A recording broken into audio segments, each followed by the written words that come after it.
Hello everybody and welcome to another episode of State Farm Neighborhood Tactics. In the next game, we're going to be seeing Team Liquid go against IMT.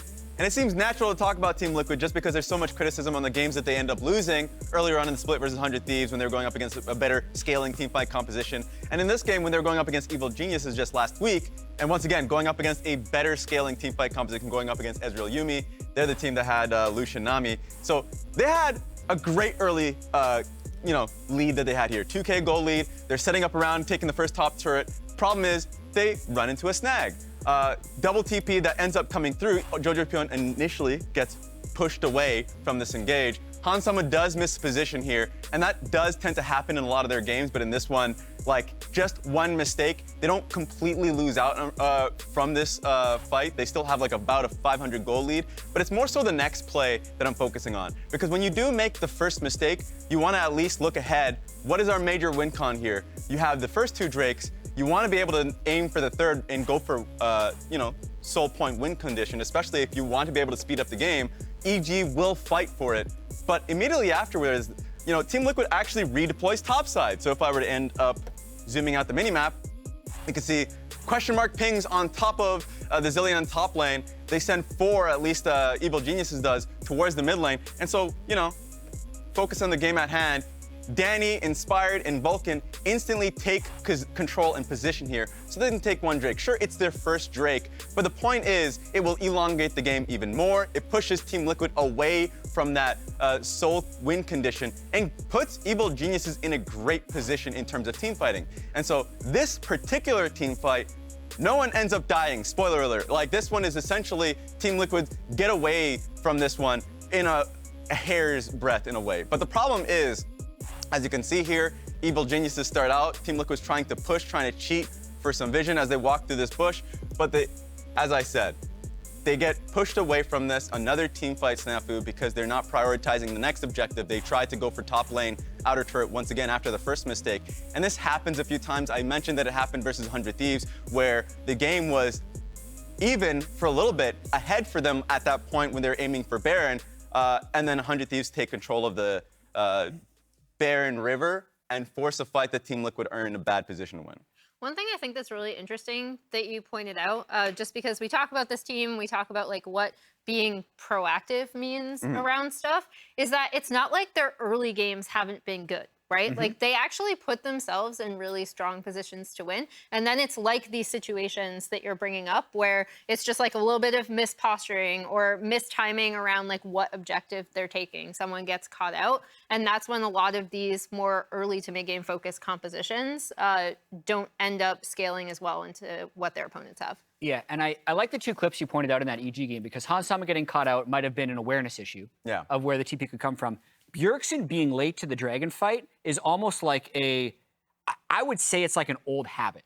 So, like, you just got me thinking on like kind of a bit of a tangent of how Team Liquid is going to try and learn League of Legends. Like, early game is the most trainable. Yeah. And it looks like they've been training a lot of early game because they're trying to snowball people, and they've been doing very well at that. But the longer a league game goes, the more unique each league game becomes. So it's like, that's where veterans rely on their old habits of how they're just going to play based on a situation. But you have a guy like Bjergsen who spent his whole career being like the main gold carry. So his habit is he's the last one to arrive to a dragon fight because he's always going to catch that extra wave. Yeah. Right? But then I look at the stats, and Bwipo actually has the most CS after 15 minutes because on Fnatic, he was the one who'd flank the dragon fights or be the last one to arrive. Yeah. And if Hansama's the carry, actually, he's the guy on Rogue who's last to the dragon fight. So they're just slow, right? They're just slow at showing up because everyone's has these ingrained habits of trying to get gold. And I think that's just a really hard thing to break. Yeah, and that's definitely something that I've noticed in a lot of their games is that,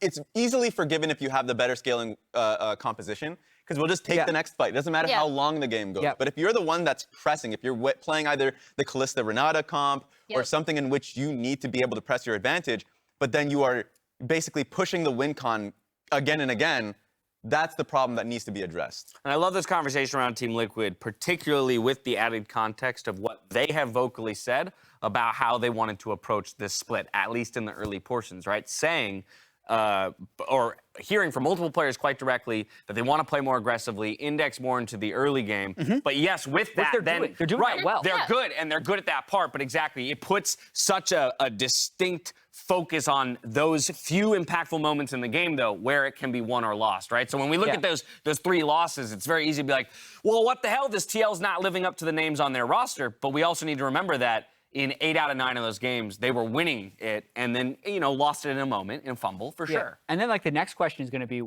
how do they answer the struggles? Do they just keep, grinding at it, hoping to break through? Or, and we asked this question last week, they want to play through bot lane. Yeah. What does that mean? Does that mean play through bot lane in the early game and allow Lucian to carry? Or does that mean do what EG does and just let Hansama get a bunch of gold, play through mid-jungle in the early game, but play through bot lane in terms of the way the map goes and who you give turrets to? All good questions. Different. All good questions to be asking. Let's go ahead and hear from one of the players on the team themselves. It's Bwipo on TL's expectations moving forward. I think there's a lot of pressure on the team, right? We had it by the standards that were set for us by everyone ever. We had a bad split. 3rd place, that's not a bad split if you think about it, right? A lot of teams would be happy, if you retire and you look back and you're 3rd place. It's not the end of the world, right? But for us, it really is. I'm just trying my best to make sure that we can show up and, display a performance that's worthy of all the hype that was set for this team. And, we're all trying our best. That's something that I really want people to understand. And it's hard to understand, of course. You go on, you watch on stage and then, someone does something stupid or whatever, but it's not always easy. That's way more positive of a face than the tone of that interview. Well, that's exactly what I was going to comment on. That is probably one of the most kind of subdued and serious, kind of moments that I feel like I've felt come off of Bwipo. And I think, again, that just speaks to what he was talking about in the interview, but exactly that pressure that this whole team feels, each of them individually and as a unit, to live up to what their careers have already proven they can accomplish, right? And that's the thing. It's the amalgamation of a lot of accomplishments from different players, from different regions, different walks of life. But now we're kind of, when you bring them all together, you expect the confluence of those individual high points to reach an even higher peak. And that's what they're trying to contend with. Yeah, and some players can really, they play better when there's a higher expectation, right? Because then you're always on. During scrims or during solo queues, you have a level of expectation, so you put in an absurd amount of effort to be able to reach that. Sometimes, players crack under that pressure. And I don't think, I would love to say that, middle of the split, that pressure shouldn't be overbearing. Yeah. Because you want to be able to, be happy about the level of accomplishments you are having right now. They're right now a 2nd place team. They are getting better and challenging themselves in the early game, like I had mentioned. They're getting early goal lead with the leads that they have, and it's just a simple point about pushing themselves a little bit more around objectives. But when you fail and you look at community criticism and everything around you, it's just, it can be overbearing. TL 6-3 in the first round robin, looking to better themselves in the standings when it comes to these next 9 games. They're up against Immortals today, and while Team Liquid themselves are ready to face the mounting pressure, Immortals Progressive are breathing a sigh of relief after last week's victory. Take a look. Well, obviously, winning after a big loss streak is always a big relief. It feels really good, and at the same time, it kind of rewards you for all of the work you have put in. For me, I felt like what I needed to do in order for us to win is be a little more vocal in the game, giving that maybe extra 10% or the extra 20% in the game. Slowly, go Aphilus if you can. I will see. Look at my ulti, look at Aphilus, guys. I will kill him. Okay. I still got that confidence that we can, get more dubs now, get more wins, and it's the same old. We need to improve from week to week, showcase that we can keep up and kind of have that progression that we have had during the last week or the last 2 weeks. And in the end, I think most teams that we're gonna face, we're the underdogs, so we should try to have not as much pressure on us, and they should have the pressure on them. We're just gonna try to get as many wins as we can, throughout the 2nd round robin. I think PowerOfEvil hit the nail on the head. I mean, we heard from Bwipo about the pressure that TL has on themselves. Immortals have obviously been doing a lot of work to rectify all the things that were going wrong early on in the split for themselves.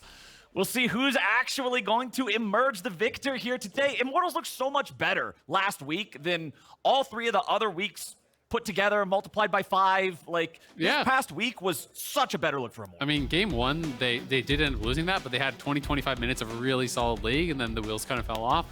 Their second game on Sunday was just really solid, pretty much start to finish. So Immortals got to be very happy about some of the improvements that they have made, but it is just a pair of games. We have to see, can they bring those improvements up against some really tough competition here in TL, who, well, yes, people are criticizing them and saying, hey, you're not meeting our expectations. They're still 6-3. They're still a very strong team.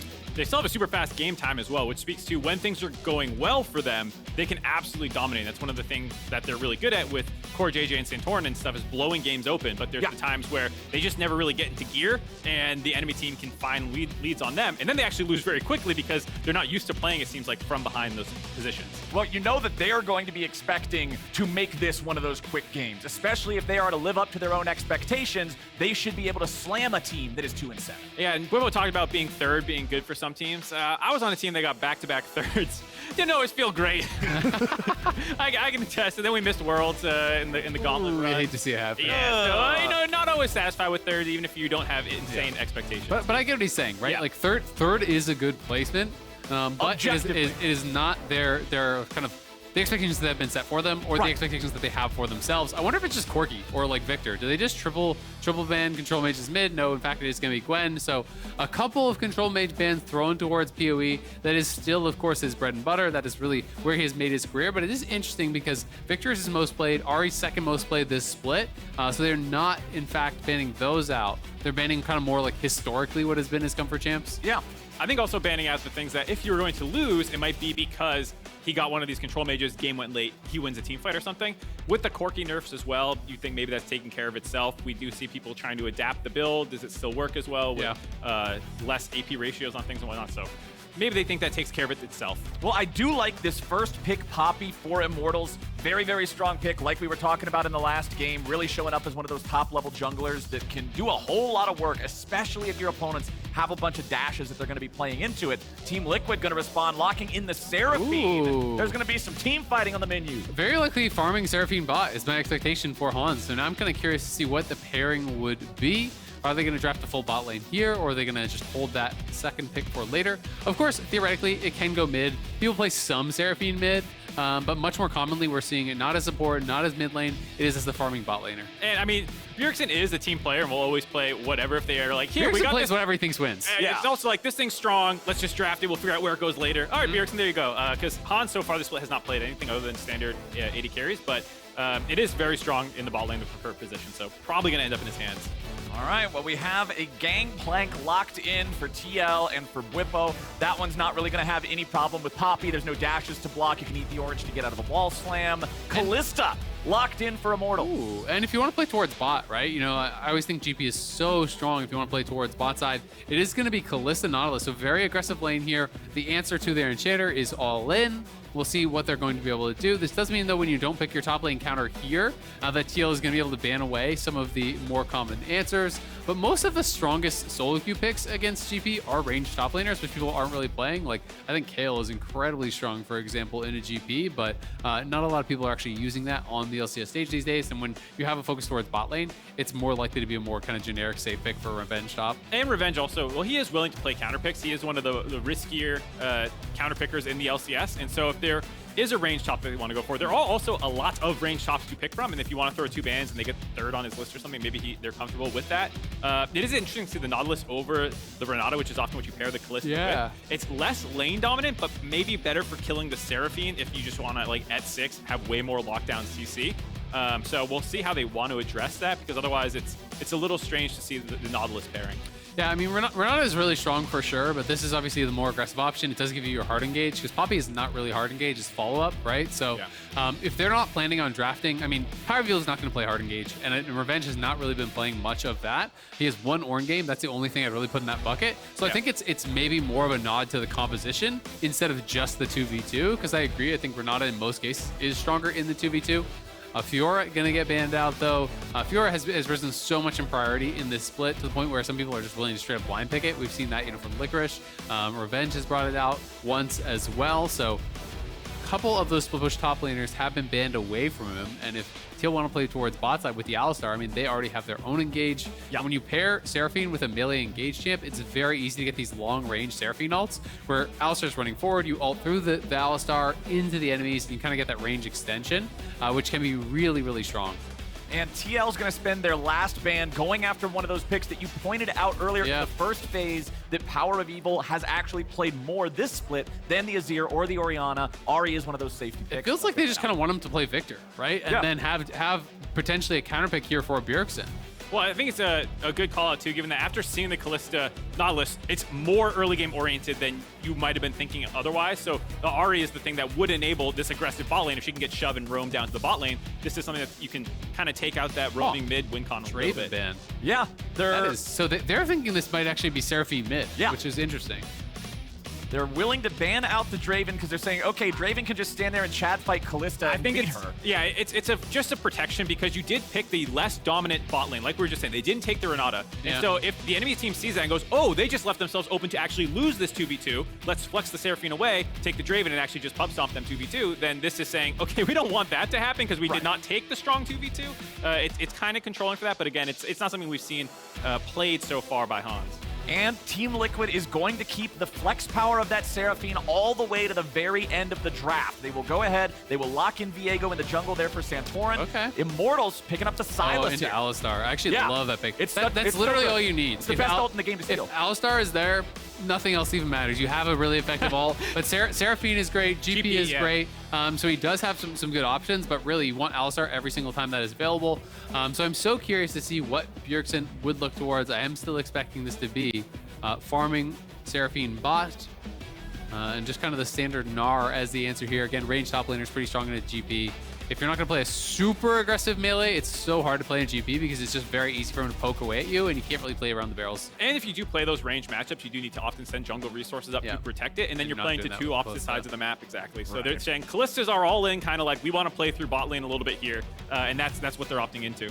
Well, with this very short-range composition from Immortals that has Kalista and Sylas and Poppy, Team Liquid say, all right, give us the Swain. The Seraphine goes bottom, Hans will be off a traditional AD pick, and Bjergsen on the Swain to control and combat this dive as it comes towards him. And I think it fits really well, right? We talked about it last game, I thought it could have been a good fit for JoJo. Obviously didn't need it, EG Slam, but I do think Swain is incredibly strong against dive now.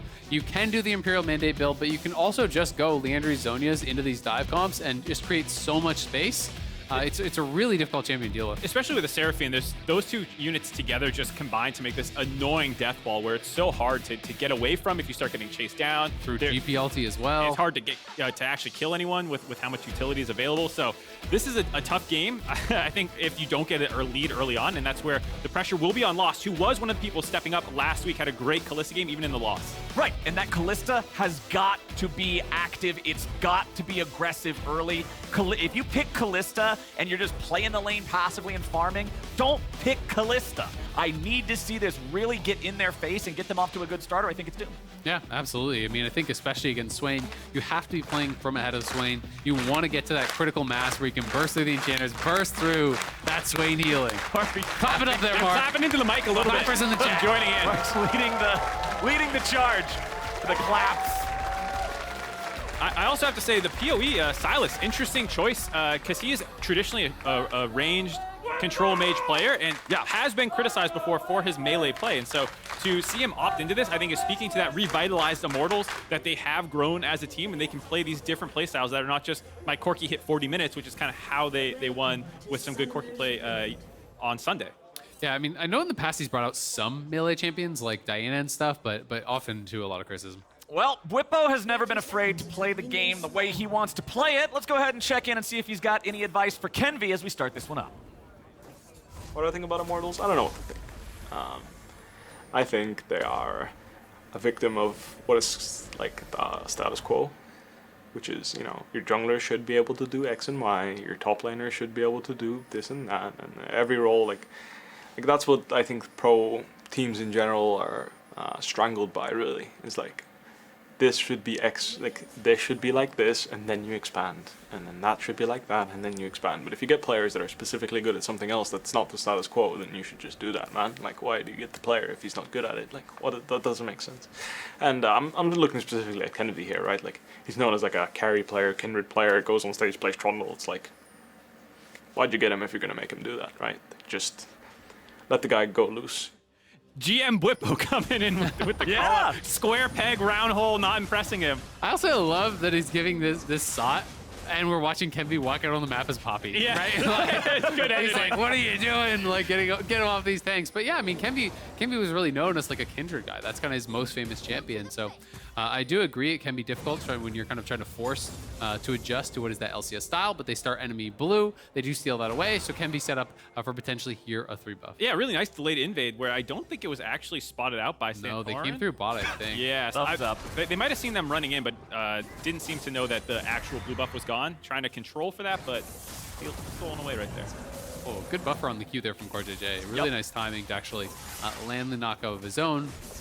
Why that is important is that it actually prevents the Nautilus from getting the passive auto, which means that there's not going to be that follow-up coming through from Lost, because the actual hook knockup, I believe it's actually a knockup with the hook, is very, very short.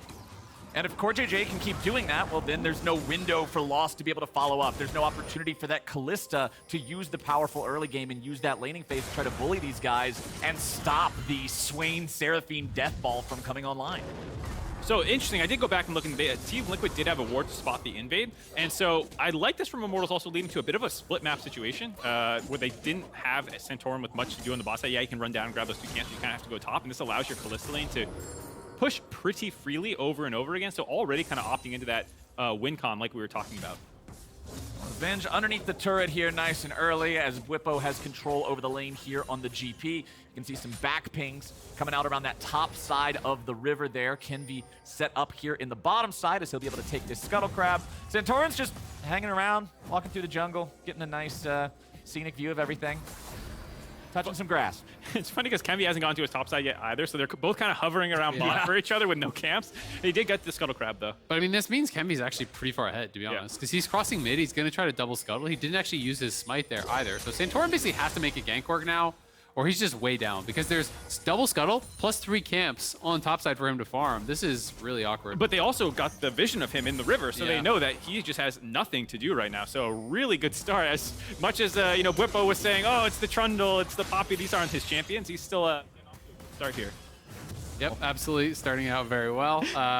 You know, gonna be able to go back towards Krugs and take that up, but yeah, I mean, there's nothing really for him to do. So now Immortals just have to play respectful, basically. You pressed my mute I button. did You press muted my me. mute button. What are you guys giggling about? You're over here grinning. He's trying to drink a water. He's muting me. He doesn't want me to talk. Yeah. Okay, all right.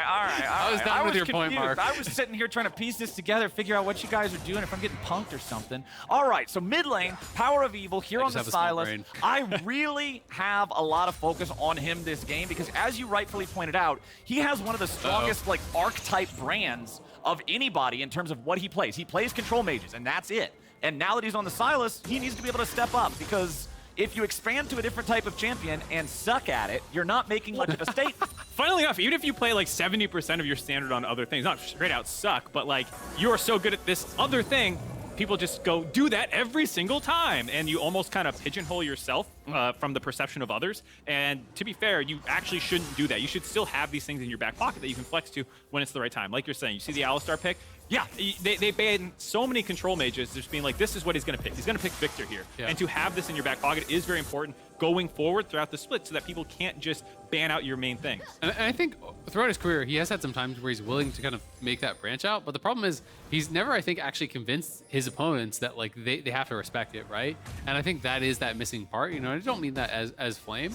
But like, you know, when you bring out this new pick, if you're going to bring out the Sylas and you want people to actually have to respect that in the pick ban, you have to really perform well on it to show people, okay, yeah, we do have to actually worry about this. And we'll see if he's going to be able to do that, because I do think it was a clever draft, but if you don't perform at the end of the day, the pick doesn't really matter. Well, Immortals off to a nice start here. Yeah, the gold's pretty close between the teams. It's not like they're running away with any of these lanes, but Kenvi can easily secure that Drake there with a little bit of help that he got before 6 minutes. Mountain Soul for a little bit of extra defense is nice and early. Immortals are liking this. Yeah, and though the gold lead isn't huge yet, there's been a lot of control in their favor, and we were talking about the Kalista Nautilus combo being a little bit more level 6 oriented, and that's kind of true for Sylas as well. Now that he's hit 6, once that comes into the bot lane, there's a lot of very scary dives available for Immortals that Team Liquid will have to keep track on, get some good vision out to make sure that they can spot it coming. Yeah, I mean, Poppy plus the Sylas are really strong at actually diving. You go down there, you steal CoreJJ's ult before he's even 6, you can use it to actually set up that dive. So, has the faith in Bwipo. I love that gif. What does it look like? You have a lot of water? I'm not sure I Team get that Liquid, one. I guess, is the joke that he's got a lot of water. Yeah. Oh, okay. It's a pun. Okay, I get it. We should have Freak up here. I was gonna say, yeah, Freak We're not got equipped that. for I this. normally after We need a quadcast.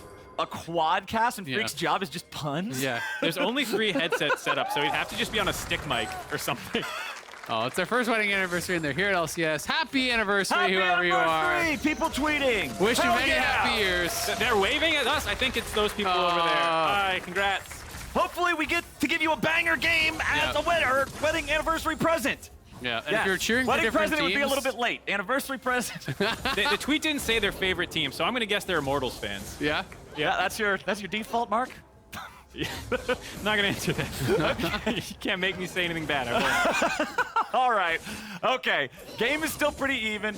Bwipo up here on the Gangplank, still having no issues whatsoever with revenge on the Gnar. Back here in mid, Bjergsen and PowerOfEvil happy to just farm it out as well. Kenvi's Poppy, level 6 here on this one. Swain is often a difficult champion to really make moves against because of how defensively powerful his ultimate is. Revenge and IgNar can zone Bwipo away here, and Santorin is just right back to farming. That said, I will say, you know, it's going to be the Landry's build, but in the early stages, you can burst down Swain for sure, because you don't get the flat HP on the ultimate like you used to pre-rework. It does obviously have a much longer duration, but if you can burst this guy down, he doesn't just have that flat health that comes out with the ultimate activation. You really have to survive a while to be able to kind of drain tank and get something back from that. A little bit of pressure there around mid isn't going to amount to much, but Poppy heading towards topside as they see Santorin bot, he's going to look for the Rift Herald. Yeah, and even the scaling from the W and whatnot coming in, it takes time to get there. He's only got 2 soul fragments so far, so not a ton of just 24 health. Nice fat HP bar coming in. But I mean, something that you can also just use for utility, running around, trying to interrupt recalls, dives that might be happening in the bot lane. You and I were talking about this a lot. Exactly, we were talking about this on the dive, and this is something that I actually really want to see more of from Swain's in pro play. Is that, you know, if you put a couple points in the W relatively early on, you can actually really mess with enemy recalls, especially towards bot lane. But we'll see if is Kenvi gonna flash for it? No. No. Bjergsen's fine. He'll walk that one off, finds a little bit of trade damage back onto PowerOfEvil as Kenvi walks through there. The Rift Herald in Kenvi's pocket. They'll have all the time in the world to use that one before the turret plates go down, so I'm excited to see where he's going to deploy that, if it's just going to be a play mid. Maybe he saves it for the next 2 minutes, tries to use it as a distraction for the Drake, so Immortals can keep stacking those. We'll have to wait and see. So yeah, to finish the small point, but like, as you put more points into your W, it increases the range for Swain, and you can actually use this to interrupt recalls bot side really effectively. And it can completely mess the tempo of these 2v2 lanes, where people both take a recall, they push in, they try to go back, and you want to not get caught in lane after your opponent is reset and you have not. And Swain, if you cheat towards bot with a couple points in W, you can actually pretty consistently interrupt this. And if you do that, that can completely change how the 2v2 goes. So it's definitely something I'm going to be looking for as Bjergsen gets a couple more points in that W to see if he can cheat out towards those side lanes, because it often has way more of an impact on the game than it does to actually just chain it with your W, you know, your W and your E to get that extra little bit of soul and damage. It's way more impactful to help your side lanes. Yeah, I think it's really about usage. If you are not going to be able to actually interrupt these recalls or whatnot, as we see Bwipo, bit of trouble. Right as Bwipo was walking down into the IgNar. river, Kenvi was ready and waiting. The flash, the IgNar, the attempt at the play, but Bwipo outplays it. Now he's got Santorin coming in to help him out here a little bit. Barrel's not really going to be successful there. Nice job from the Immortals getting away. And it looked like they actually just chained that too fast, right? You know, the orange got to be used on both the stuns at the same time. The IgNar came through, the Poppy stun came through a little bit too fast. You've got to try to wait till he actually oranges out, then Poppy stun him, then use the IgNar wall up. Like, all these things are really layering. But it did, in fact, look like they just kind of double stacked and he just got out scot-free. Easy escape there from Bwipo, dodging some of that pressure. Mid lane, first mythic of the game is the Everfrost for Power of Evil. Very, very effective. You can layer that together with Sylas' natural CC. And speaking of CC, bottom lane has CoreJJ eating some damage.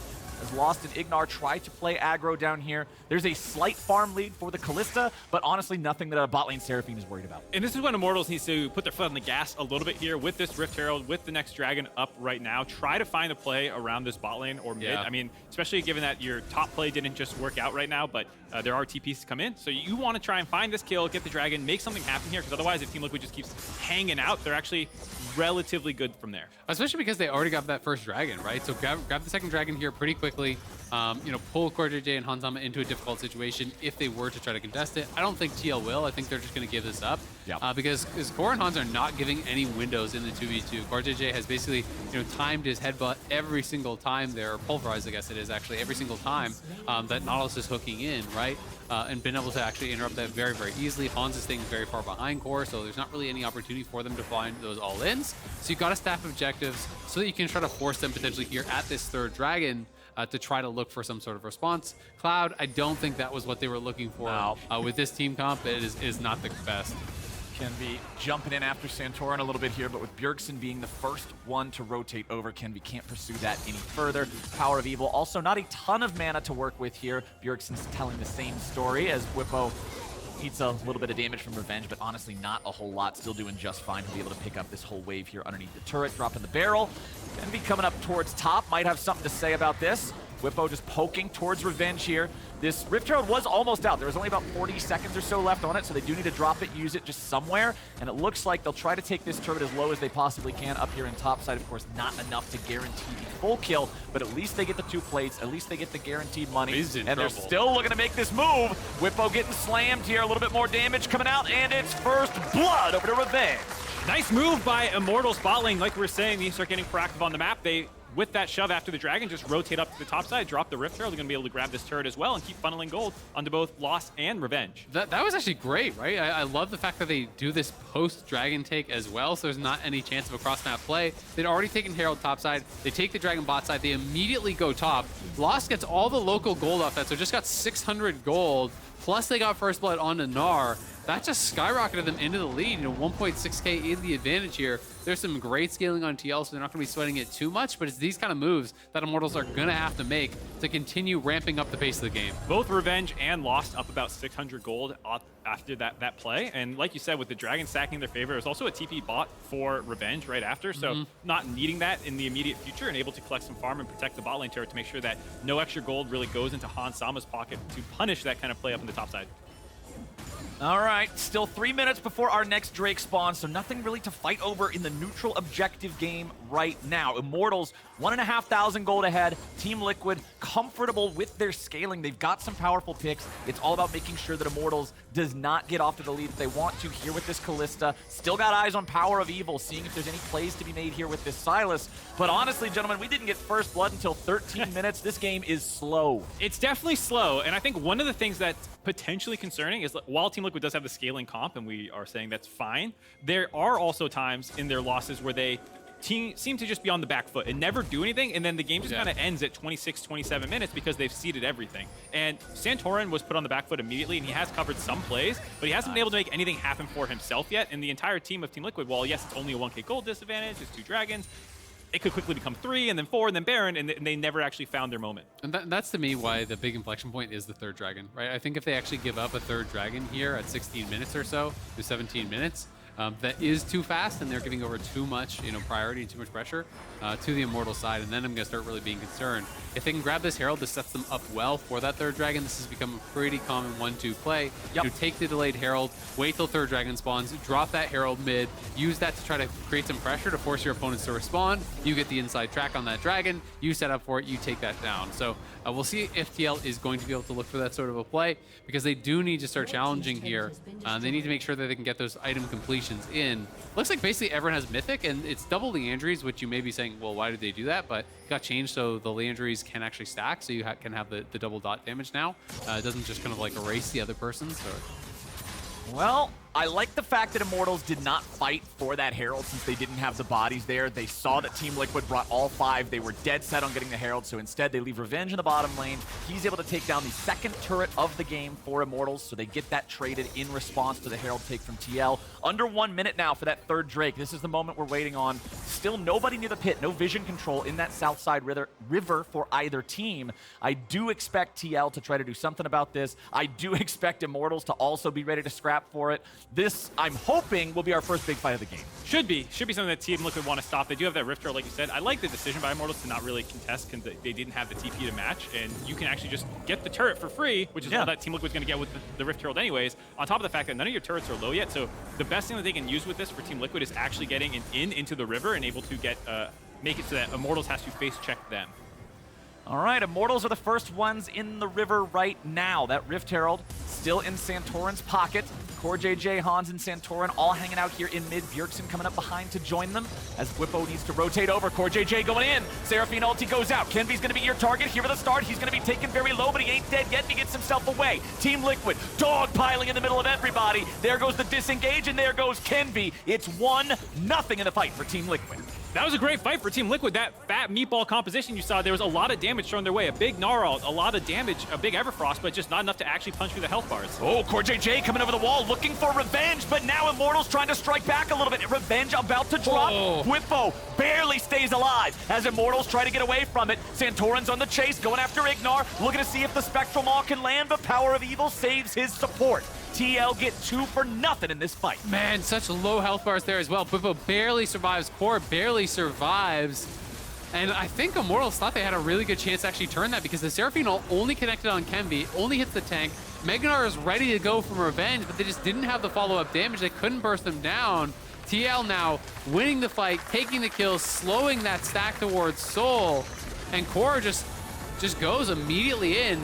All of the engage combo used there only on the Poppy, but they are able to get so much damage on the Poppy that Poppy's pretty much out of the fight right before the ulti comes through. And they even got the hook onto Hans by IgNar. Like, this was not a terrible fight looking for Immortals, where you see this not super clean engage that's hitting priority targets. You're kind of able to kite it out, but they're still able to kill Kenvi on the back end of that, just burning down, and there's just not enough damage for Immortals. And if this fight was one that Team Liquid was able to win pretty convincingly, it's only going to get worse from here. Yeah, absolutely. The Hex Flash in there from Core sets it up on Revenge. Look at Bwipo's health so low, and all those spears in him. Lost, I guess, just didn't have the range for the Ren to finish him off, unfortunately.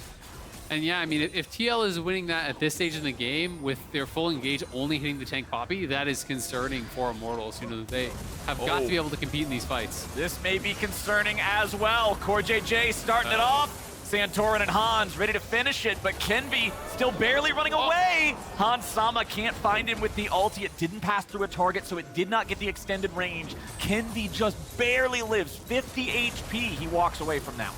Barely able to survive, but with that tempo, Team Liquid are able to push, drop the Rift Herald, like you said. Herald's gonna finish this turret off. No problem there. Doesn't look like they're going to commit to trying to give it a second charge into the tier 2 or anything. Lost can pick that one up for free, no challenge there.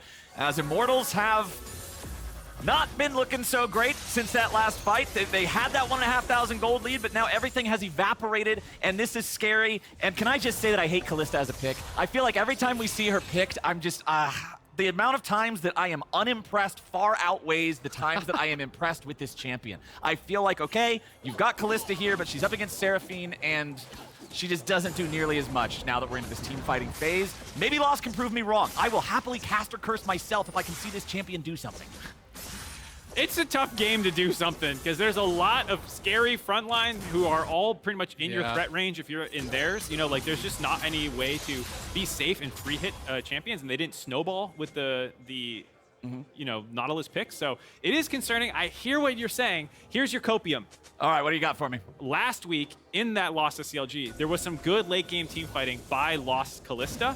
Okay. And so if he can keep up that aggressive play, understand that like he needs to kind of risk it for the biscuit. Risk it for the biscuit. Let's see if they can get the kill on Hans here in the mid lane. PowerOfEvil. Nope, never mind. That was not the wrong way, or not the right way for Hans' ultimate. That was like no, that was Sylas' fault. You're confused. That was the Sylas. I don't think I am. All right, it's very confusing when both people have the same abilities. I understand the sale. All right. That was I don't know if that. I wonder I will give a little bit of a defense. I don't know if you guys have encountered this bug, but there's a bug in League where if your mouse is moving towards your minimap and you casts it as though it's on your minimap. So it can be this weird thing where it's trying to like smart cast it. Yeah. Where I've had that where my mouse is actually not pointing that direction, but it tries to like pull it that direction. It does some weird things with the minimap. So could have been something like that with Hans. I'm not actually sure. Either way, it doesn't end up mattering. Just a trade of ult there in the middle. But we'll have to see what loss can get done as we are into a pause. And right before the pause, the play that was attempted on Lost in the mid lane, CoreJJ going for the engage, forcing the flash out of the Kalista, means that now it is even more dangerous for Lost to play aggressively and try to get in there for that DPS in the fights. I'll defend the Han Sam. I was rewatching it during this pause. I think it was aimed at the Kalista because Kalista was coming up from mid lane and might have been concerned about her pulling up the Nautilus and throwing her for a chain CC combo. So I think Hans was actually targeting the Kalista in mid lane with his ultimate to try and stop any sort of follow-up engage, because he knew that after PoE missed all those abilities that he was actually safe, because the Everfrost missed the first E miss. So I actually think Han Sama, I'm going to defend him. Yep. Okay. Big brain. It's definitely possible. He was pretty far away. Either way. Safety ult. Yeah. This is a zoning ult. Zoning. Unironic zoning ult. Yeah. Now, there is a little bit of a mouse problem. I saw Santorin. Santorin is actually the best for giving updates in chat. Anytime Santorin's in a game and there's a pause, you just actually read chat and Santorin will say something. So it says mouse issue. Revenge says, uh-oh. That's the update from the Immortals side. What a homie, because it looks like a Han Sama mouse issue. Yeah, Santorin's just the team spokesman who relays all the information. There was to a us. pause, I think it was last week, in one of the games I was casting of him, and he was giving updates to the other team. I'm like, that is very thoughtful. What a good dude. What a good dude. What a righteous guy. Yeah. Well, hopefully Hans can fix this Was mouse that a here wireless and get mouse? us- Was it? I don't know. I didn't see. It was he had a white mouse. I Does he have think. batteries? Camera, show us the mouse. Yeah, I don't know. It looked a little weird to me. Maybe that's why the alt went that direction. Yeah, they're playing. CoreJJ has a they all wireless have wireless mouse. mouse. Yeah. Oh, they do. Is that a sponsor thing? I don't know. Yeah. I mean, I'm a boomer, so I don't use a wireless mouse because I still just think they're trash because they used to be trash. But I've heard they're actually really good now. Are they actually good? I always this heard is that what they I've had been like told. lag or delay or something. So that's what it That's was why I always. use- That plus battery life was really bad in the past. So the only one I tried was really terrible, and I was like, well, I'm never doing That's that why again. my mouse still has a ball on the bottom. Yo, what? You it's still an have one of analog the mouse. from like Yeah. the 1998 Yeah. PC mouse. And there's actually only one mouse button. There's no right click. Exactly. So you can't miss. Yeah, it's perfect. But I've heard they're actually really good now. I've heard they're really low latency now and actually last a long time. So maybe it's time to go into the future. I mean, I actually stream on Wi-Fi. Like Wi-Fi is and like Bluetooth and all that stuff's pretty crazy. My Wi-Fi is terrible. In You my stream house. on Wi-Fi? Yeah. What are you gonna do about it? I mean, no, I'm not going to do anything about it I'm personally. gonna tune out when your stream But I'm like, disconnects. That's what I'm I gonna don't do have about issue. it. I don't have I'm going to drops. change I to don't a have- different tab when your stream lag. Yeah. No, that doesn't happen. I'm in a different room even. I'm like halfway across the apartment. I bought one of those fancy routers that's supposed to make your like have better range on your Wi-Fi, and my Wi-Fi is still. I feel like those things are Really? lies. My dad has those at his house because it's like, routers on the first floor and you Yeah. know, doesn't help. I'm Yeah. pretty sure those are just a scam. Yeah, I probably got scammed. That's okay. It was worth the try. Hey, we don't have to hear us talk about We've tech been there. stuff. All right, we're back. The mouse is fixed, and we are ready to continue here. 21 minutes into the game, 1.5 minutes until the Drake spawns. Team Liquid stopped that soul stacking from Immortals, so they're not incredibly worried about it still, but they're in the driver's seat now. They showed exactly how powerful their comp is in these 5v5 situations, so the pressure's got to be on Immortals to do something about it. Everyone hates healing in this game. Apparently. Yes. It's a lot of healing. Orb chainsaw. Yeah, there's a lot of. Gangplank Chainsword is just straight up good now. There's a lot it's of really healing as well, to be fair. You have at least 2 champions in each. Oh. All right, so how Is it how someone much with do the you think wireless you got mouse again? scammed for? Do you? I don't know. I mean, actually, I don't really think I got scammed, but I'm not sure. Hey, if the guy who sold you that is out there right now, it's I bought okay. it online, If, so. if you confess right now that Jeff you scammed Bezos. him, we'll forgive you. Jeff Bezos. Jeff Bezos wants, Yeah. Azael wants an apology. Handwritten. I demand an apology. You should do some I wonder testing. if Team Liquid is playing on Wi-Fi. Maybe that's the problem here. Maybe Just they're like nicer on Wi-Fi. Everything's They're on just on an Wi-Fi. LCS stage, just playing on Wi-Fi. Mouse, keyboard, Yeah. router, everything. I've got full Wi-Fi up here at the caster desk. Do they have Oh, a VPN? nice. I've got all the. You got all bars. Yeah, I I've feel like got all that that. lies to you a lot, though. Do they have a VPN Sometimes I have sponsor? 5 bars and I can't even load anything. Yeah, sometimes when I'm up here, I only get 2 bars and then it just won't work at all. Oh, you know what drives me crazy is like when you stop at a red light and there's like a gas station that has Wi-Fi nearby and your phone tries to grab onto that and you just don't actually have it and That's your never song happened to cuts me out. before. Really? It happens to me all the time. It's literally never once happened to me. Yeah, I don't think I've ever had it try to gank some gas. I feel like you guys are station gaslighting me. Wi-Fi. This happens all the time. No, This dude, never this happened is literally before. just a Mark thing. All right, I never someone had make my a poll phone. on What Twitter kind of, and what tell kind of which like of us. settings are on your phone that it just tries to auto log into every gas station Wi-Fi? Dude, I don't know, but I should probably Like, change what it. is this? I'm Like- probably the easiest I person don't- to fish or scam. Yeah, you're like, all these friendly gas stations keep trying to connect to my phone. I'm saying if you have that It's feature interesting enabled, that it needs your credit card to log into this Wi-Fi. Wow. Gas station anything, like gas station as an adjective makes something twice as jank as it otherwise would be. Gas station Wi-Fi, gas station bathroom, Gas station hot gas. dog. I hate my gas station gas. I get it from Where you get it? Where do you buy your gas? Grubhub. They deliver. You buy your gas. This guy just shows up with a garbage bag full of gas, hands it to you. Why is he delivering it in a bag? I mean, you know, a metal barrel will be expensive. You know they have like those things you can Grubhub buy. always just comes in bags. Okay. Why wouldn't the that's a gas fair come? point. Just a big ol' Exactly. bag of gas. Why would they change it? Grubhub, if you guys implement this, just give us a developer's Marcus fee. is crying. That's so stupid. I feel like this is one of those things where it's like someone is willing to deliver you a bag of gas. It just depends. If you're What willing- is the price you are willing to Exactly. pay for a bag It just of gas? depends. It's got to be a Right. pretty big upscale. Yeah. How much would you pay, Mark, to avoid having your phone try to log into that janky gas station Wi-Fi? How much would you pay for a bag of gasoline? Let's say 4 gallons. Conversion rate is confusing me. I wouldn't pay anyone delivered anything. to your doorstep. No. I would just fix it myself, which I probably will after this embarrassing conversation. How are you supposed to get the gasoline from the bag into the gas? You've never siphoned gas or pumped it back in or anything? Well, I figure Never. most people Get a funnel, have pour not the- done pour the that, so bag. they might not know how to do it without like accidentally swallowing the gas, and then you kind of die. So. Well, oh, you mean for siphoning gas? I Yeah. thought you meant for pouring it in. I was like, why is the gas in No, your mouth not to for pour? you don't drink. No. I was Well, lost. that's more reasons to have the gas in a bag. Then you don't have to siphon it. I still It's very multi-purpose when you think about it. I don't know. By the way, I don't have any updates on the game or anything. If so you're we're upset just- about this conversation, blame Hansama Yeah. and his mouse. Yeah, sorry, Blame- Hans. just blame wireless mice in general. Really. Throwing the sponsor under the bus right there, dude. What are you doing? I don't know if is it the sponsor? Wait, Maybe it is. the gas? No. He said I'm throwing the Oh. sponsor under the bus because I said blame He's wireless. slamming the mice. mouse. Okay. I think we have a 1v1. Producers just got in my ear. They said one of the warm-ups from Immortals before the game, PowerOfEvil Oh, let's versus see it. Lost. Okay, let's jump in that. Let's see what we got. Especially if we don't have permission, then I'd really love to. Yeah, let's do it. You jumped the gun there, Okay. Flowers. Maybe not. What do you guys think of gas? Ben's done a good job. It's going down, isn't it? When you get your gas in a bag, do you prefer paper or plastic? Have you guys seen the weather lately? Gas. The weather's crazy.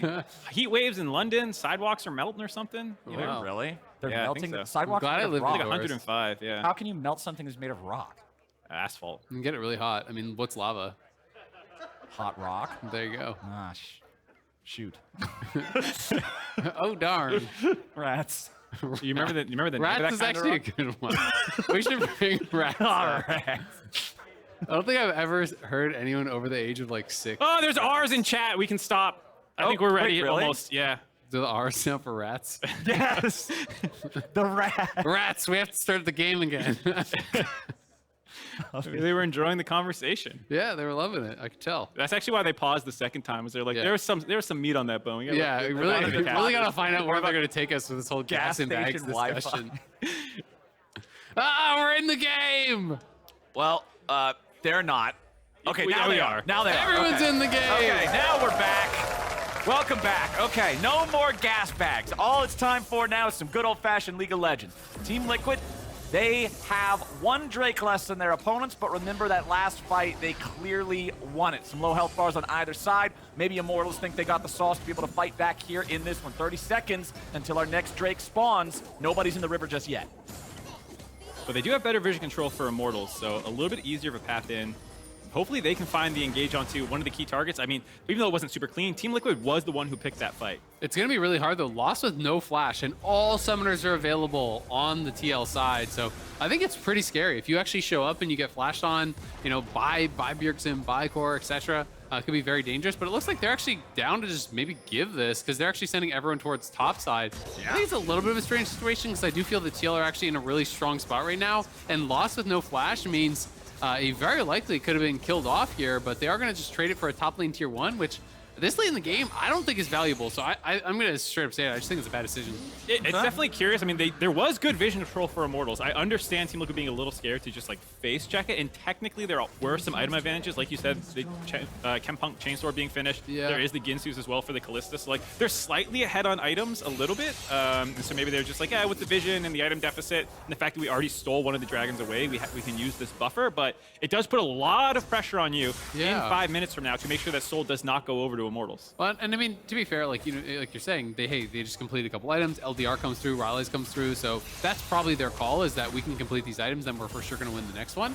But if anything goes wrong, it does get a little bit risky. And Swain is great at actually checking vision. You can use the W, you can check brushes with E. You have an Alistar to face check. If they engage on the Alistar with a Seraphine and everyone behind him, that's pretty dangerous. So either way, we'll see if this does pay off for TL. Kind of slowing it down a little bit. Going to be interested to see if Hans also goes Rylai's, like if they're both just going double Rylai's, or if it's going to be Demonic Embrace. I'm actually a pretty big fan of Rylai's on Seraphine because, you know, the E unempowered is a slow, but Rylai's actually turns it into a root, and then if you empowered, turns it into a stun. So very good stuff there as Bwipo and Revenge 1v1, and Revenge just clocks on. Nice play by Revenge. They're getting his team an advantage. Team Liquid looking for something on the opposite side, but Immortals playing safe. That buys Revenge some alone time in the bot lane. We'll see what he wants to do with it. Or just take that little sack of gold, go back to base, styled on Bwipo a little bit, feeling good. Yeah, I mean, that's a big play, right? You know, it is a very squishy build here for Bwipo, but very high damage. And likes his chances here in this one-on-one. And just ends up actually, you know, a little bit of a face check, gets spotted, does get the bonus damage into the wall there. The wall up is layered very nicely. Connect on the Q, refreshes that, flashes away here after the wall to actually dodge that barrel that was exploding towards him. Then the fade away with the final Q there. Really well played by Revenge. Yeah. Good layering, good resets on the Q, flashing out of the final barrel and landing his own Q. Gets him the kill. That was stylish. I liked it. Revenge needs to keep that up. I want to see some more of that. Bwipo doesn't, but I do. Did have to burn his flash for it, so it'll be a little bit harder to outplay. And with this team fight in 2.5 minutes, we'll have to see. Like, it's one of those plays which, if you went back in time, we'll see how it ends up happening, but you could be like, oh, you really could have used a flash Gnar in this team fight coming up. So never to say that the aggression is wrong, but like your team actually has to keep utilizing that, because sometimes if you just blow your one flash and you don't have anything to get on top of the Seraphine or anything else, then it can feel pretty bad. Absolutely. And Bwipo didn't use his flash, of course. So he used his ulti, but he's going to have that back. But the big concern for me is that Lost is going to have his flash back now, so that's going to be a lot harder for TL to deal with. It's likely going towards a Wit's End. There is a lot of magic damage here. GP ult is a lot of magic damage. Obviously, Seraphine plus Swain. And I'm assuming that is what he is grabbing up next. Not going towards Hurricane, which is kind of much more standard. But Wit's End is really, really strong. Yep. And we have Team Liquid with control over the top side of the river right now. That Spectral Maw from Santorin nearly getting the interrupt on the back, but Immortals not actually cost anything from that one. As Revenge is doing a really good job denying these barrels too. Even back in the 1v1 against Bwipo, like taking out that first barrel that Bwipo placed down. Yeah. He's got the timing on these pretty tight. And man, that is so frustrating as a GP player when your barrels keep getting killed, especially late game. Your timing has to be really good against people who have high attack speed. It's very, very frustrating. Because it absolutely can be the difference in these fights. Immortals now setting up here around Baron a little bit. TL, of course, having some vision. Just trying to, at the very least, maintain vision in their own jungle. Just sweep out those wards every time Immortals steps forward here to really deny them access to that jungle. And I do like the attention played up to the top side by Immortals. It's not the focus coming up in a minute, but if you ever just let your top side vision lapse completely, Team Liquid could potentially look for one of those Baron for Soul trades, and we're talking about the Cloud Soul maybe not being the most important thing, and you could argue that that would actually be a win for Team Liquid. So I like the idea of Immortals getting some vision down a minute ahead of time to make sure that if Team Liquid want to go for a trade, you can kind of spot that coming and maybe leak out extra people and just leave the Poppy or something on the Dragon, because that's oftentimes what you do if you can get advance warning.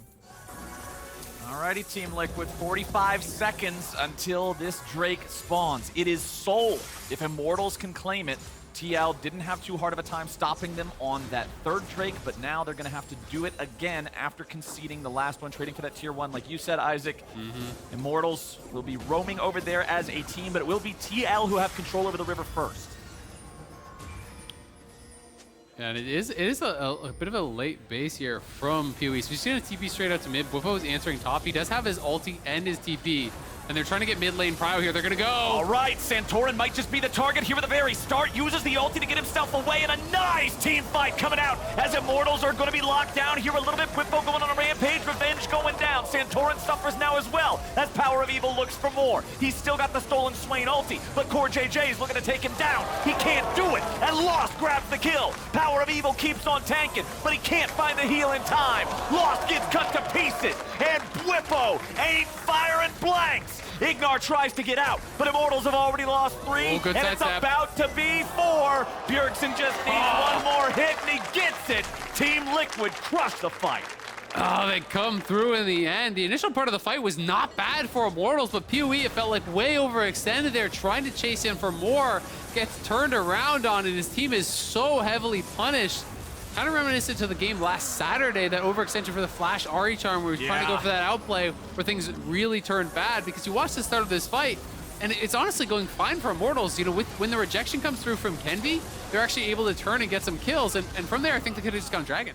Yeah, I mean, very slippery Viego, able to get out of there, and CoreJJ kind of stuffs this initial engage, but it's going to be a pretty even trade after that nice ejection by Kenvi, so that they're going to finish off Santorin, and you're going to end up losing, I think it was the Revenge who died first, and then that was the moment where you're saying, yeah, just fall back from there. You kind of got this zoning potential. You're relatively healthy, and you can maybe burn down the Dragon, and at least make it a flip at worst, because you have Smite and they don't, even though Kenvi is very low. Yeah, exactly. I mean, it just felt like a big overextension. There was also some honey fruit in the river, so you could have picked that up and tried to heal off that. But back to live, we're fighting again. CoreJJ in the stasis as PowerOfEvil and Kenvi look to take him out, but they're going to lose their own support in the process. 1 for 1 as Bwipo is knocked away, and Revenge goes forward looking for Santorin. He's going to be in the middle of everybody, but he barely gets away for now. They'll turn their attention back over to Bjerg. The double kill comes through to Lost, and Immortals got to be careful now. Bwipo's made his way back into the fight, and the barrels are vicious. Kenvi tries to disengage a little bit more. Revenge wants to kite it out. Bwipo goes unstoppable, and Revenge goes over the wall. Immortals trying to get everybody they can out of here. It ends up being a 2-for-2 trade. Even trade overall, but you can feel how strong Team Liquid is in these team fights, always ending up healthier, always ending up with the ones chasing down Immortals at the end of that fight. It was a nice start to it, some nice wall stuns onto CoreJJ to blow him up before his ultimate came back up from the last fight, I believe it was. And then there was also a nice split of the fight where they were able to kind of redirect onto Santorin, but still, it just shows how hard Immortals has to work right now to win these, and they're doing their best, but it's obviously fighting an uphill battle. I mean, it's the power of the Seraphine, it's the power of the Swain in these late stage fights here. It's very, very difficult when multiple rounds of healing and shielding come out. And this was TL actually trying to start it out here, right out onto Kenvi and PoE. The team not fully ready to collapse. Bjergsen was actually pretty far away. He tries to buy time with a stopwatch, but it's right back to live. Every single time, the fights just don't stop now. CoreJJ tanking up here on the front line as PowerOfEvil's got to be careful. Seraphine ulti flies out. Nicely done from Hans. Revenge locked down, but now trying to get himself away as CoreJJ's ready to follow it up yet again. Another Poppy Hammer trying to get rid of the TL chase squad. It's a 1-0 for TL. They've taken Revenge out of the picture. They have so much health, and they have Seraphine. They're going to the Baron. Immortals just don't have anywhere close to enough damage to actually burst them down. With Seraphine, this is so risk-free. We'll see if Poppy can get over. Hex Flash coming in from Kenvi. CoreJJ taken pretty low here. No longer has the ulti available to use, and PowerOfEvil's going to take him out, and now escape as well. Lost tries to stand and fight, throwing IgNar right back into the middle, but they got to be careful because Bwipo is godlike. Lost goes into the stasis, but everybody evaporates around him. A quadra kill to Bwipo, and Team Liquid gets the A. Bwipo gets his revenge against Immortals after that solo kill, obliterating them in front of the Baron and setting his team up so cleanly after a very long fight. So many cooldowns were spent that his ultimate was just massive. 11-2 now on the Gangplank. 4 items, has the IE. I want to see the damage charts for that fight and see if it was as crazy as I'm expecting. We can watch it one more time in the Bud Light Ace. TL starting up the Baron. It's very low risk because they have so much sustain, so much healing. The engage comes through there onto CoreJJ, but he's buying time for the team. And Immortals just simply do not have the burst to actually get through those Seraphine shields and get through all of this damage as Lost goes forward, trying to make a play happen here. Santorin gets the first reset, jumps into the body. It was a great stopwatch there to buy a little bit of time to actually dodge out on the hook, but just not enough damage. And it was definitely a situation where I think they actually had already stopped the Baron attempt with a nice GP ult steal by PowerOfEvil, it got the kill onto CoreJJ and kind of forced them off Baron, and then Lost and IgNar decided that they could keep chasing, and that's where they, once again, just went a little bit too aggressive, knowing that they do kind of have to play aggressive because they can't just keep allowing Team Liquid to reset in these fights. So I understand the idea of always wanting more, but they just haven't been able to actually get it. Absolutely. I mean, I think at this stage, they were probably feeling like that may have been the last hurrah here. It's very difficult at this stage. Seraphine now has a death cap. There's 4 items on Bjergsen. There's 4.5 items on GP. So they are just monstrously strong here. Unless something goes completely bad for TL, they should be in control from here. And it just feels like, you know, Immortals weren't able to quite push the pace as much as they needed. You know, the club around the initial take for Soul, you know, going bad really hurt them. We'll see if they can hold on and try to make any sort of a miracle happen now, but all the cards are in TL's hands. Nearly 8,000 in the gold lead. They're going for a TB flank. This is maybe the last play. Trying to make something happen down here. IgNar flashed out to try to get the ulti onto Bwipo to lock him down long enough. Bwipo now in a 1 versus 3, trying to stand and fight it. He brings down the ulti, but it won't be able to do much. He dies, but what is the cost? Back in the Immortals base, Nexus turret number 1 collapses. The rest of Team Liquid working together to get that one done. Immortals may have taken out that side laner, but that's about all. PoE's looking though. Backing away. PowerOfEvil coming around from the side, but he's all alone. Now Bjergsen going to be telling the same tale. He goes into the stasis, buying more time. Hansama with the ulti, but it's not going to find the distance it needs. Lost, chain CC'd, and exploded.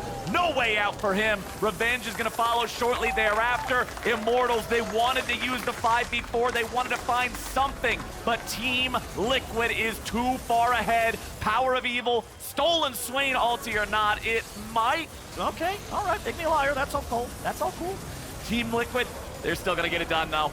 PowerOfEvil, Kenvi, Any minute trying now. to get away. It takes a while. They'll get him. Yep, they're smacking him around. It takes a second. Maybe they won't. PowerOfEvil still escaping. That infinite duration Swain ulti as long as you got Double target. TP!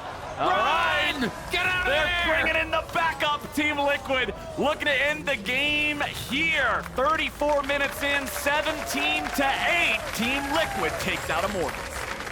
Nice win by Team Liquid there. Slow and steady, making the right calls though. Waiting until they were finally strong enough to start contesting these objectives. And as soon as they decided it was their time, they basically won every fight from then on out. Yeah, I mean, they just had a pretty good read on it, right? You know, Immortals, I think, had that one chance, that final fight around mid lane, where if they went a little bit too far, they couldn't get Soul. I feel like they really needed to capitalize on that because TL hit that certain point. The Kalista had been outscaled, the Seraphine deathless in the game, the Swain deathless in the game, Bwipo a massive game through the side lane. You know, it was almost full build by the end of it, was such a threat. And TL were just so tanky, played strong to their win conditions. I think CoreJJ was great with the engages in the early lane, really kept them safe in the 2v2 with very good buffer on the pulverize every single time Nautilus was coming through. So it's a win that TL can definitely be happy about. And it's a bit of a different style because, as you said, Hans had only really been playing marksman, so bringing out the Seraphine can be happy they got a win with it. And I'm glad that we heard from Bwipo before this game talking about playing to your own standards, because we saw him lose that 1v1 against Revenge. Revenge got the better of him, he outplayed it, but then everything after that was Bwipo like sitting up straight in his chair and deciding, okay, it's time to focus up. Like he was getting triple kills, he's getting quadra kills, like he was making everything happen. His damage output in those fights was incredible, and that's the kind of performances I think all of these guys on Team Liquid want to have for themselves. Yeah, I think they showed that their approach to that game was right. We were like, is it slow or not? No, they were obviously in control of you know, knowing when was the right time to flip the switch. For Immortals, I thought that still looked better than pre-break Immortals, where it was like, oh my God, they're almost getting perfect game left and right. Here, they were proactive through the early game. It seemed like we did a good job kind of sitting back and seeding objectives, even though, you know, it was like, okay, two dragons down, Rift Herald over. I thought Immortals at least had a better game plan and were more proactive in executing it. Absolutely. I mean, they 3-buffed to start, double scuttle, early jungle pathing was good. They took the first Herald, the first 2 dragons. After the first dragon, second dragon, they swap top, they get first tower, they dive Bwipo. Like, they had a lot of things working for them. Compositionally, it felt like a bit of a struggle to have enough DPS to actually like overwhelm the Swain and the Seraphine. Yeah. And so maybe Kalista, you know, making the difference there. But you know, it's 3 games in a row that are at least promising for Immortals. They are making some serious improvements, but clearly TL still cut above. And as PowerOfEvil said before this game, like they know that they're the underdogs in a lot of these matchups, especially going up against a roster where third place is disappointing like TL. Like this is not an easy battle, but we'll have to keep our eyes on Immortals as they continue moving forward. But Team Liquid were the ones taking the dub today. We said a lot of words, but you know what we still have not talked about, my friends? The tickets for the LCS Finals weekend in Chicago. We got 1-day tickets, we got 2-day tickets, and we got more info on all the tickets on the LCS official Twitter account. So go ahead and check that one out. This neat little graphic on your screen will tell you what you need to know. And then, once you got your tickets all taken care of, make sure that you're sticking around too, because with all that said, we're going to join Pastry and CoreJJ for our Verizon post-game interview. Thank you. Thank you very much. I am here with CoreJJ after another successful Team Liquid win. How you been, Core? It's been a minute. Yeah, I'm good. I'm glad that we won. I'm sorry for the fans that we showed another disgusting comp like 3 years ago, like Sonatarik or something, but a little bit more exciting. Is that due to the power of Seraphine, or have you guys been practicing this a lot? Why this specific 2v2? Because the lane didn't look so hard. Yes, as you guys can all imagine, like Seraphine Alistar is like not the best laner, but we've been practicing a lot about those comp, and then we practice it like a lot, like how we can make this happen, and then I'm glad that we made it. Were there any concerns at all in the early game where, you know, Immortals were kind of getting some leads in lane and kind of building up an advantage, or were we always confident that, you know, come mid-late, this comp's got it? Yeah, so where the... I think we didn't lose that much compared to our expectation. I thought we lost more than this one, but we didn't lose that much until we're gonna lose game. So I think we were happy. And then obviously kind of pulling back, Team Liquid, been a bit up and down. Obviously lots of expectations on the team. We heard from Bwipo earlier. How do you feel about kind of what's going on and the pressure, you know, you feel playing on Team Liquid, especially now that you've been here for quite a while?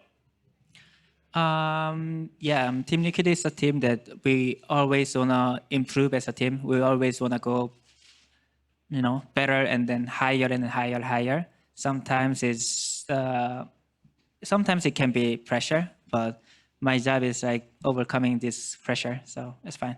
For sure. And of course, last question. It was a 1-1 weekend last weekend. Can the fans expect a 2-0 from Team Liquid this weekend? You're playing CLG tomorrow.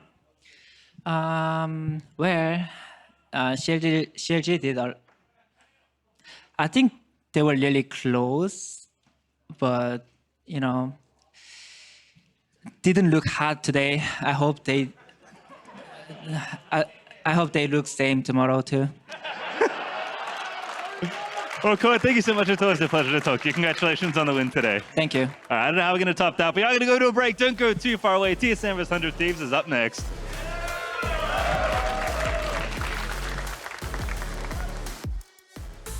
It's time for a team assist, and this assist of the week presented by State Farm. Santorin, playing the bait, sets up Bjergsen and Bwipo for a Shockwave Cannon Barrage combo that collects 3 members of Golden Guardians and reminds them to never poke the bear. Going in, Santorin has no ulti to be able to get out of this one, but a nice Shockwave means the Golden Guardians are just getting eviscerated. Ablaze all of it stuck in the pit. The only question is who's getting the money.